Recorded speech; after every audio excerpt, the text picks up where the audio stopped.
So the question is, in terms of going deeper, what is the goal that people, that production, that white America honestly meets whenever they chop and screw and undermine the black love experience and how it can be depicted on TV?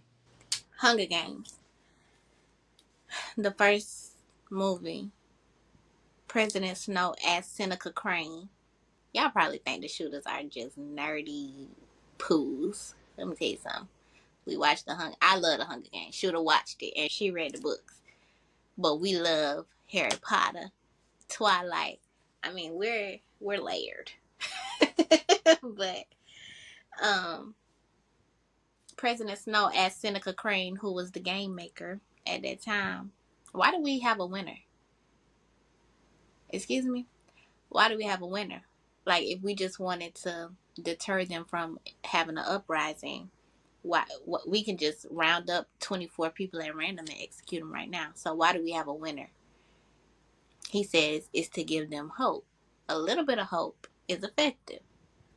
Too much hope, no. You have to contain the hope. And I think that Kendrick Lamar said it at the Grammys. He was talking about hip hop in particular, but he was saying, he said it's nothing more powerful than hip hop. We are the culture. It's been here. It's staying here. And that's his lane. So that's what he's speaking to. But just black culture and hip hop is a big part of black culture. So valid. But black culture in general is so powerful. And everybody sees it and everybody knows it. Everybody wants a piece of it. They all want a piece of it. You look at these people. And I love them. I love season 6 cast. Go look at Liv's TikTok. Liv loves rap music. Do y'all know that she says her queen, the celebrity that she just loves so much, is Stunner Girl? And she's not an American, but she's white. And same thing with Kayla. Kayla loves her some rap music. But black culture is so powerful, it's so potent, and everybody wants a piece so bad, and everybody wants to be a part, wants to be invited to the cookout so bad. But then there's that thing that makes them jealous that they couldn't do it. It's that thing that makes them jealous that even though they took the best parts of the animals, we were still able to make this food that tastes so good. Like, how do we do that with the nastiest parts of the cows and all the other animals that make food? And the collard um greens. The whole reason we eat Collard greens. green. It's like, how did they do that? How do they do that? It's amazing. It's awe inspiring, and they love it. And they want it. They want to copy it. They want to duplicate it. And you can't really do that without seeing it. So you got to show it. Like, it has to be there. You got to put it in there. Like, what did we used to call it? Token black girl. My mama will always point them out in random things. It's always a token black girl on the whitest dance team. It's always a token black boy on the whitest basketball team, like, type stuff. It's like you need it there. It needs to be there to show that you cool, because we set the standard for cool, you know.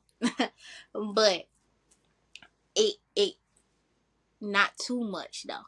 And Like, not racist. we needed enough to copy it. We needed enough to get the people going. It's provocative. It gets the people going.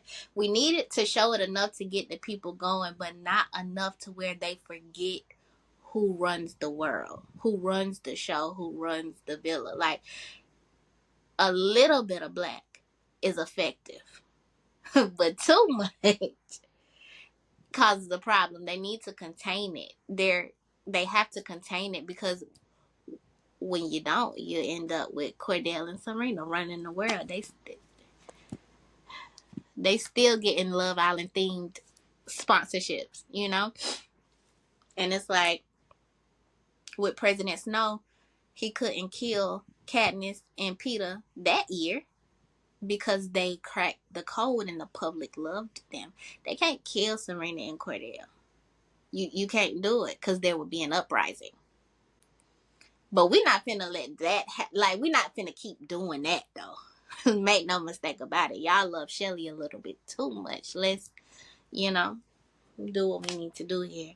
I definitely think you answered it. I would take it another layer further to say that you remember when I wrote my oratory as Miss Clark Atlanta? When I don't know if you weren't able to go. You was online for a spell, so I don't know if you was able to go to my pageant.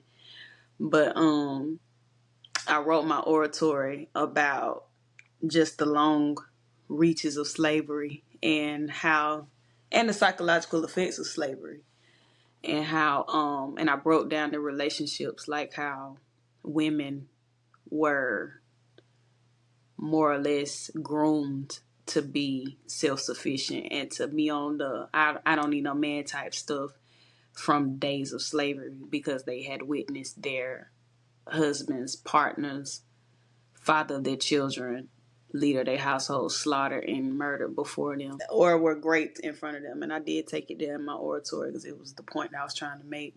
And the same being true, or something like the same being true for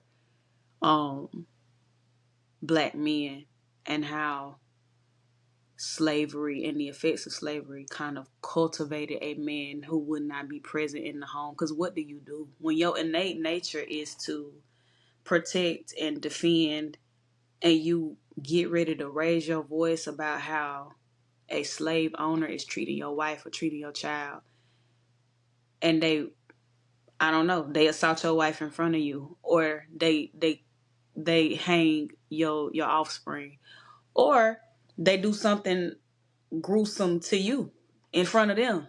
But like the idea was to break them in such a way that they will never stand again. And the attacks that they experienced absolutely were attacks that were meant to destroy the construct of family. And who ordained the construct of family? Nobody but God.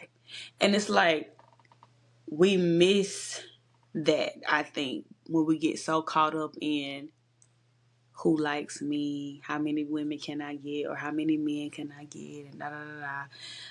I say that about us within the culture, but for them on that TV, them people who are driving the narrative that these people can't get along, they don't even like each other for real. Like keeping, and even down, we'll talk about Serena Cordell another time, but even down to when he was taking accountability for things that other people in the villa did not agree with, and he was defending Serena. Like, these are things that they didn't want shown on TV. Why? What benefit is there in that? And show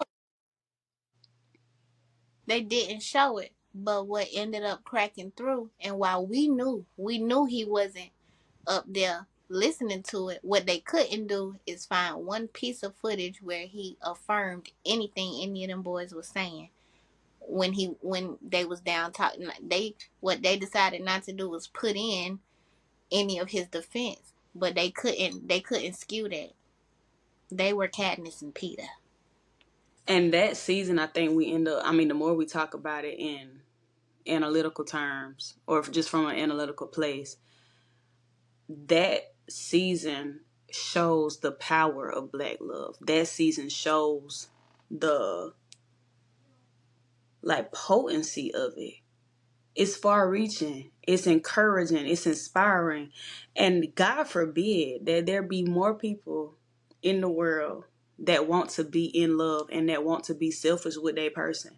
Because Serena Cordell talk about it all the time. I don't share. Like, I don't want to. I don't. Serena Cosmo interview. I don't share my man, and he responded, "I don't want to be shared. Like, it's me and her. Period. God forbid that black people in our, like, and young black people be influenced by people who stand on business about their person, who lock in, be loyal, who want to build and restore the construct of family that was ordained and designed by God. God forbid that happen. And it's unfortunate that there has been enough context for production to play with and manipulate to tell an unfortunate story for those characters that's on season right now. But they didn't get that victory with Serena and Cordell. And I think we got to be careful not to give them that victory because we know how it go. We play a game. Black people play a long game from birth to life. I mean, birth to death. If we black and American. And if you black in America. Even if you ain't from here. If you over here.